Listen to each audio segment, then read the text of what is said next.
The Toronto Maple Leafs, nobody gets too excited anymore when the Leafs go on a run in regular season because this is, of course, all about playoffs.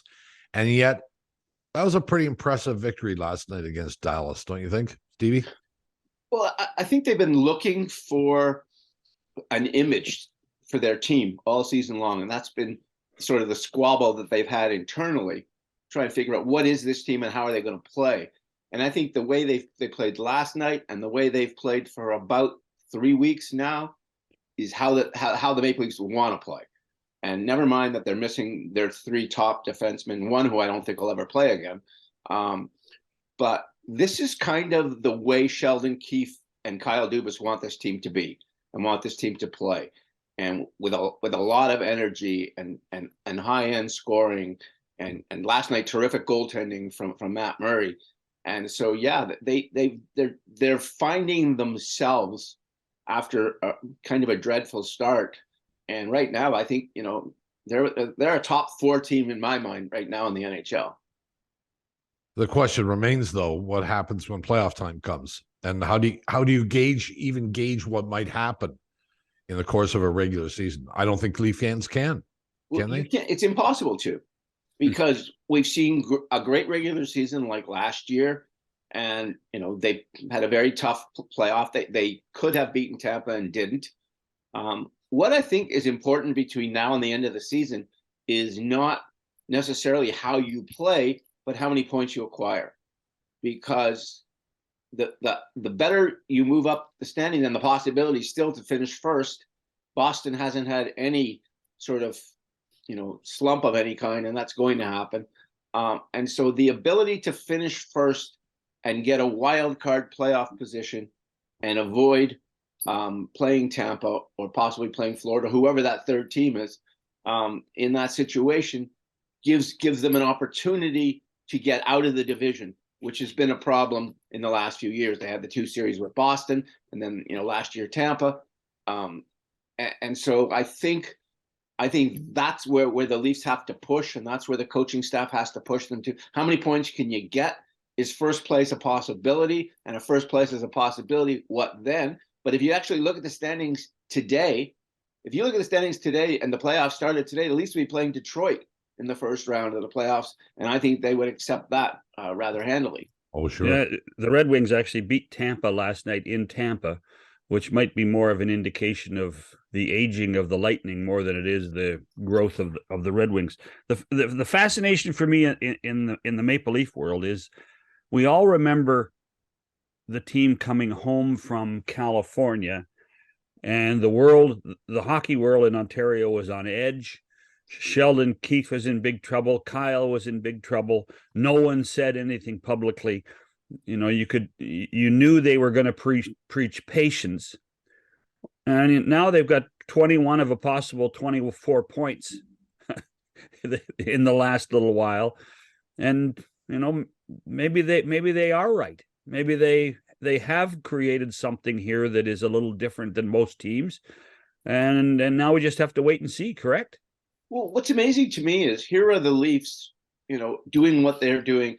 And what's been impressive in this string post the West Coast trip is every time they play an upper echelon team, Boston, Carolina, last night, Dallas, every time they seem to be the better team on the ice. Even Tampa, in Tampa the other night, they didn't win the game. They lost in overtime, but I thought they were the better team.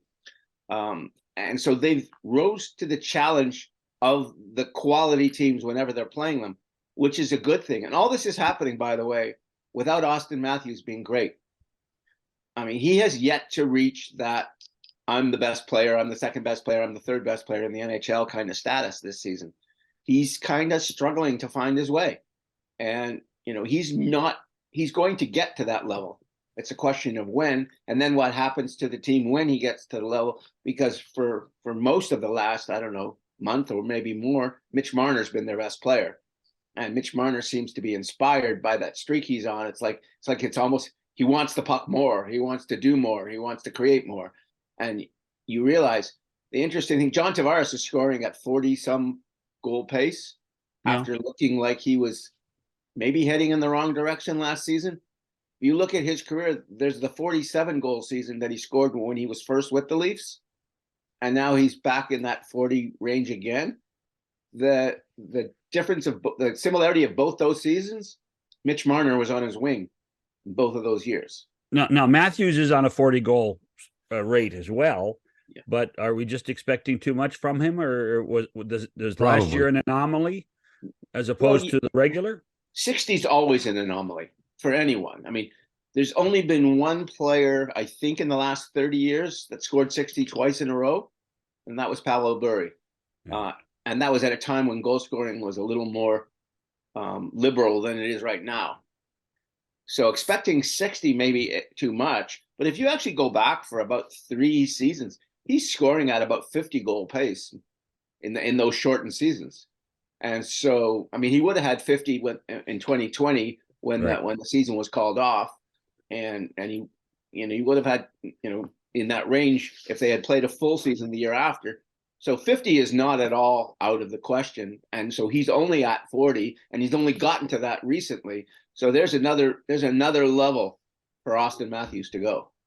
If we look at the difference between the Leafs of last year or the last few years and this year, it's really the third and fourth lines, which have almost been hand grenaded and started over. I must say I'm not overly impressed by the third and fourth lines, and yet they do what you want them to do, which is basically keep the other team off the scoreboard. Are they good enough at that point? I don't think they're good enough, but they don't get. You're right, Bob. They don't get scored on much, and that's what Sheldon Keefe wants. That from every coach wants that from the fourth line. Can I send you out for a minute? Can you take care of business? Can you win a faceoff and get the puck? With Mike Babcock, it's win the faceoff and get off the ice. Mm-hmm. That's basically what he told Thomas Plekanec, and peed him off that year in the playoffs because Plekanec thought he could still play. But right, their players on their third and fourth line are not as good as the players on the third and fourth line from other seasons. They don't have an Ilya Mikheyev. I agree. They don't have a guy who can take the puck and just go. Maybe Engvall can do that on occasion when he seems to be inspired, which is on occasion. But the fact that they're not getting scored on and that they're still trying guys out, they're bringing up their better Marlies to take a look and say, maybe this guy can be a difference maker. Maybe that guy can help us in a circumstance. It's interesting that in the midst of all this winning, they've been able to try and test guys out to see where they might fit in, or the possibility. And injuries have certainly contributed to that. But they've added in 2 forwards from the Marlies and two defensemen that you wouldn't think would have been playing in the NHL. And so far, nobody looks terrible, and nobody looks completely out of place, and nobody looks terrific. The one thing, Bob, I would say about the bottom 6 forwards, and Steve may disagree with me, is compared to the last couple of years, they are younger and they are faster. Well, I'll give you that.